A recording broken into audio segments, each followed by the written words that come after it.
Girl, wait lang. Quick recommendation lang talaga to. Gusto ko lang i-share sa inyo. Itong nakita kong mechanical umbrella dito sa TikTok shop, napakasulit. Sobrang budget friendly. Pasok na pasok sa budget. Alam niyo yun, sobrang mura lang niya, pero ang ganda ng quality. Goodbye na sa mga bulaklaki na payong dyan. Dito ka na sa mechanical umbrella. Alam niyo, sobrang napaka-aesthetic. Ang daming klase na color pwedeng pamilian nandyan sa yellow basket. Automatic siya, as in, one click to open and close, ayun na. Tignan niyo ah. Napakadali lang niyang gamitin. Hindi mo na kailangan makipagsapalaran sa ulan, sa hangin. Kapag bababa ka sa sasakyan, lalabas ka ng pinto, one click lang, bubukas na siya. And one click lang, sasara din siya. Diba? At ang maganda pa nga dito, girl, hindi na mahirap. Oh, hindi siya bumabalik.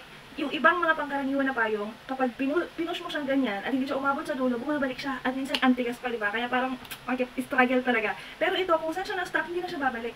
Yun na isa sa maganda dito sa mechanical umbrella na to. Kaya naman, girl, kung matagal ka nang naghahanap ng magandang quality ng payong, mag-mechanical umbrella ka na, ito na yun, hindi ka mapapahiya dito kahit saan ka pumunta. Talaga naman maaasahan mo to, umulan man yan o umaraw, maaasahan mo ang payong na to. Kaya naman, i-check mo dyan sa basket.